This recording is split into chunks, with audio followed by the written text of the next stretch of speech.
तिरछी नजरिया मारो हो जान ये गोरिया गे तोर तिरछी नजरिया पिन्हली लाल कलर सड़िया गे जान लागो ही सवरिया पिन्हली लाल कलर सड़िया गे जान लागो ही सवरिया। बस गेली छोड़ा तो हमारा रे दिलावा के भीतरिया बस गेली छोड़ा तो हमारा रे दिलावा के भीतरिया राखो ही चाप वाला दबिया रे छोड़ा लागो ही केसरिया राखो ही चाप वाला दबिया छोड़ा रे लागो ही केसरिया।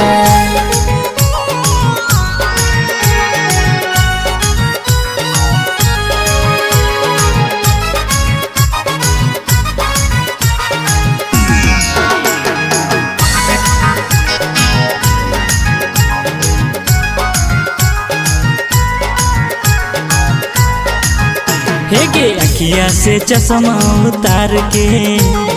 मारो ही जान आँख मार के देखो ही अखिया फार के छोड़ा रे जो रुपया झार के ताको ही जब हमारा उड़िया रे मन में उठे लहरिया ताको ही जब हमारा उड़िया रे मन में उठे लहरिया राखो ही चाप वाला दबिया रे छोड़ा लगो ही केसरिया पिन्हली लाल कलर सड़िया गे जान लागो ही सवरिया।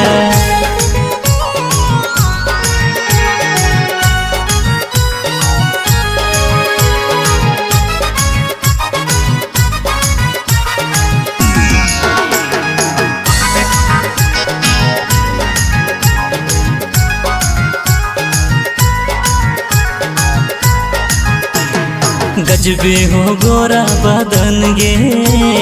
मोही ले मोरा मन गे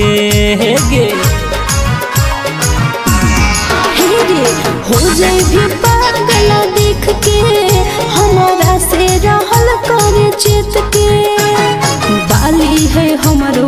मरिया रे नहीं लगावे नजरिया बाली है हमारो मरिया रे नहीं लगावे नजरिया राखो ही चाप वाला दबिया रे छोड़ा लगो ही केसरिया पिन्हली लाल कलर सड़िया गे जान लागो ही